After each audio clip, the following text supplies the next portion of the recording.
ನಮಸ್ಕಾರ ಸ್ನೇಹಿತರೆ, ಲವಿತಾಸ್ ಚಾನಲ್ಗೆ ತಮ್ಮೆಲ್ಲರಿಗೂ ಸ್ವಾಗತ. ಇವತ್ತು ನೀವು ನೋಡ್ತಾ ಇರೋ ರೆಸಿಪಿ ತೊಂಡೆಕಾಯಿ ಚಟ್ನಿ. ಆಂಧ್ರ ಸ್ಟೈಲಲ್ಲಿ ಯಾವ ರೀತಿ ತೊಂಡೆಕಾಯಿ ಚಟ್ನಿ ಮಾಡ್ಬೋದು ಅಂತ ನಾನು ತೋರಿಸ್ತೀನಿ. ಇದು ಸ್ಪೈಸಿಯಾಗಿ ತುಂಬ ಚೆನ್ನಾಗಿ ಟೇಸ್ಟಿಯಾಗಿರುತ್ತೆ. ಅನ್ನದ ಜೊತೆನೂ ಚೆನ್ನಾಗಿರುತ್ತೆ, ಮತ್ತು ಹಾಗೆ ಚಪಾತಿ ಇಲ್ಲ ರೊಟ್ಟಿ ಜೊತೆನೂ ನಿಮ್ಗೆ ತುಂಬ ಚೆನ್ನಾಗಿರುತ್ತೆ. ಅನ್ನದ ಜೊತೆ ತುಪ್ಪ ಹಾಕೊಂಡು ತಿಂತಾ ಇದ್ರೆ ಅಂತೂ ನೆಕ್ಸ್ಟ್ ಲೆವೆಲಲ್ಲಿ ಇರುತ್ತೆ. ತುಂಬ ಚೆನ್ನಾಗಿರುತ್ತೆ. ಟೇಸ್ಟ್ ಮಾತ್ರ ನಿಮ್ಮ ಮಸ್ಟ್ ಟ್ರೈ ಅಂತ ಹೇಳ್ತೀನಿ. ನನಗಂತೂ ಪರ್ಸ್ನಲ್ ಫೇವ್ರೇಟ್ ಆಗಿಬಿಟ್ಟಿದೆ ಇದು ತೊಂಡೆಕಾಯಿ ಚಟ್ನಿ. ಹೇಗೆ ಮಾಡೋದು ಅಂತ ನಾನು ತೋರಿಸ್ತೀನಿ ಬನ್ನಿ. ಈಗ ಮೊದಲನೇದಾಗಿ ಸ್ಟವ್ ಮೇಲೆ ಒಂದು ಬಾಣಲಿ ಇಟ್ಕೋಬೇಕು. ನಾನು ಉರಿಯೋದಕ್ಕೆ ಅಂತಲೇ ಸಪ್ರೇಟ್ ಬಾಣಲಿ ಇಟ್ಟಿರ್ತೀನಲ್ಲ, ಆ ಬಾಣಲಿ ಇಟ್ಕೊಂಡಿದ್ದೀನಿ. ಅದಕ್ಕೆ ಒಂದು ಅರ್ಧ ಟೇಬಲ್ ಸ್ಪೂನ್ ಅಷ್ಟು ಎಣ್ಣೆ ಹಾಕ್ಬಿಟ್ಟು, ಎಣ್ಣೆಗೆ ಒಂದು 3 4 ಟೇಬಲ್ ಸ್ಪೂನ್ ಅಷ್ಟು ಕಡಲೆ ಬೀಜನ ಹಾಕಿ ಹುರ್ಕೋತಾ ಇದ್ದೀನಿ. ಕಡಲೆ ಬೀಜ ಸ್ವಲ್ಪ ಲೈಟಾಗಿ ಹಂಗೆ ಫ್ರೈ ಆದ ನಂತರ ಅದಕ್ಕೆ ನಾವು ಹಸಿಮೆಣ್ಸಿನ್ಕಾಯಿ ಹಾಕಬೇಕು. ನಿಮ್ಮ ಖಾರ ನೋಡ್ಕೊಂಡು ಹಸಿಮೆಣ್ಸಿನ್ಕಾಯಿ ಹಾಕಿ. ನಾನಿಲ್ಲಿ ಸ್ವಲ್ಪ ಸ್ಪೈಸಿಯಾಗಿ ಮಾಡ್ತಾ ಇರೋದ್ರಿಂದ ಒಂದು 15ಕ್ಕಿಂತ ಸ್ವಲ್ಪ ಜಾಸ್ತಿ ತೊಗೊಂಡಿದ್ದೀನಿ. ನಂತರ ಇದಕ್ಕೆ ಸ್ವಲ್ಪ ಕೊತ್ತಂಬರಿ ಹಾಕ್ಬಿಟ್ಟು ಅದನ್ನು ಹಾಗೆ ಹುರ್ಕೋಬೇಕಾಗುತ್ತೆ. ಅದ್ರ ಜೊತೆಗೆ ಇಷ್ಟು ಕನ್ಸಿಸ್ಟೆನ್ಸಿಯಲ್ಲಿ ಹುರಿದ್ರೆ ಸಾಕಾಗುತ್ತೆ. ನಂತರ ಇದಕ್ಕೆ ಬೆಂಡೆಕಾಯಿ ಚೆನ್ನಾಗಿ ತೊಳೆದ್ಬಿಟ್ಟು ಅದನ್ನ ಈ ಥರ ಚಕ್ರ ಥರ ಹೆಚ್ಚಿಟ್ಕೊಂಡಿದ್ದೆ, ಅದನ್ನ ಹಾಕ್ಬಿಟ್ಟು ಹುರ್ಕೋತಾ ಇದ್ದೀನಿ. ಈ ಥರ ಆದ್ರೇ ಚೆನ್ನಾಗಿ ಬೇಗ ಉರಿಯುತ್ತೆ ಅಂತಂದ್ಬಿಟ್ಟು ಈ ಥರ ಕಟ್ ಮಾಡಿದ್ದೀನಿ ನೋಡಿ.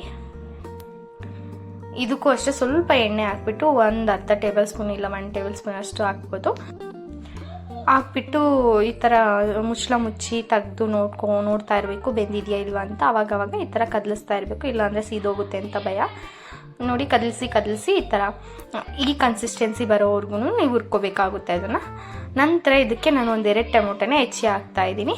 ಹೆಚ್ಚಿ ಅದ್ರ ಜೊತೆಗೆ ಹಾಕ್ಬಿಟ್ಟು ಸ್ವಲ್ಪ ಹಂಗೆ ಫ್ರೈ ಮಾಡಿಬಿಟ್ಟು ಮತ್ತೆ ಇನ್ನೊಂದು ಸರಿ ಮುಚ್ಚಿಡಬೇಕಾಗುತ್ತೆ. ಟೊಮೊಟೊ ಎಲ್ಲ ಚೆನ್ನಾಗಿ ಮೆತ್ತಗೆ ಫ್ರೈ ಆಗಲಿ ಅಂತ ಅಷ್ಟೇ. ನಾವು ತೊಂಡೆಕಾಯಿಂದ ಹೆಚ್ಚಿನ ಮಟ್ಟಿಗೆ ಪಲ್ಯನೇ ಮಾಡ್ಕೋತಾ ಇರ್ತೀವಿ. ಅದ್ರ ಬದಲು ಈ ಥರ ಒಂದೊಂದ್ಸರಿ ಟ್ರೈ ಮಾಡಿ. ಚಟ್ನಿ ಸೂಪರಾಗಿರುತ್ತೆ. ಒಂಥರ ಡಿಫ್ರೆಂಟ್ ಟೇಸ್ಟ್ ಬರುತ್ತೆ. ನೀವು ಅನ್ನದ ಜೊತೆ, ಚಪಾತಿ, ರೊಟ್ಟಿ ಜೊತೆ ಎಲ್ಲದ್ರ ಜೊತೆನೂ ಕಾಂಬಿನೇಷನ್ ಆಗಿ ಚೆನ್ನಾಗಿರುತ್ತೆ. ಆದ್ರಿಂದ ಒಂದ್ಸರಿ ಟ್ರೈ ಮಾಡಿ ನೋಡಿ, ತುಂಬ ಟೇಸ್ಟಿಯಾಗಿರುತ್ತೆ ಇದು. ನೀವು ಬೇಕಾದರೆ ಸ್ವಲ್ಪ ಜೀರಿಗೆನೂ ಹಾಕ್ಕೋಬೋದು ಇದ್ರ ಜೊತೆಗೆ. ಇಲ್ಲೇ ಉರಿಬೇಕಾದ್ರೇ ಹಾಕ್ಕೋಬೋದು, ಇಲ್ಲಾಂದರೆ ಸ್ಕಿಪ್ ಮಾಡ್ಬೋದು, ಅದು ನಿಮ್ಮ ಇಷ್ಟ. ನಾನು ಹಾಕ್ತಾ ಇಲ್ಲ. ಈ ರೆಸಿಪಿ ನೀವು ಮನೇಲಿ ಟ್ರೈ ಮಾಡಿಬಿಟ್ಟು ಯಾರಿಗೆಲ್ಲ ಇಷ್ಟ ಆಯಿತು ಅಂತ ನನಗೊಂದು ನೀವು ಕಮೆಂಟ್ ಮಾಡಿದ್ರೆ ನನಗಿನ್ನೂ ಒಳ್ಳೊಳ್ಳೆ ರೆಸಿಪೀಸ್ ಮಾಡೋದಕ್ಕೆ ಸ್ವಲ್ಪ ಎಂಕರೇಜ್ ಮಾಡೋದಂಗೆ ಆಗುತ್ತೆ. ಈಗ ನಾವು ಮುಚ್ಚಿದ್ವಲ್ಲ ಲಿಡ್ನ, ಅದು ಓಪನ್ ಮಾಡಿಬಿಟ್ಟು ನೋಡಿ ಇವಾಗ ಚೆನ್ನಾಗೆಲ್ಲ ಮೆತ್ತಗಾಗಿದ್ದಾವಲ್ಲ. ಈಗ ಫಸ್ಟ್ ಏನು ಹುರಿದಿಟ್ಕೊಂಡಿದ್ವಿ ಕಡಲೆ ಬೀಜ, ಮೆಣಸಿನ್ಕಾಯಿ, ಕೊತ್ತಂಬರಿ, ಅದು ನಾನು ಹಾಕ್ಬಿಟ್ಟು ಈ ಥರ ಫಸ್ಟ್ ಪೇಸ್ಟ್ ಮಾಡ್ಕೋಬೇಕು. ಪೇಸ್ಟ್ ಅಂದರೆ ಲೈಕ್ ತರಿಯಾಗಿ ಮಾಡ್ಕೋಬೇಕು, ಫುಲ್ ನುಣ್ಣಗೆ ಮಾಡಬಾರ್ದು.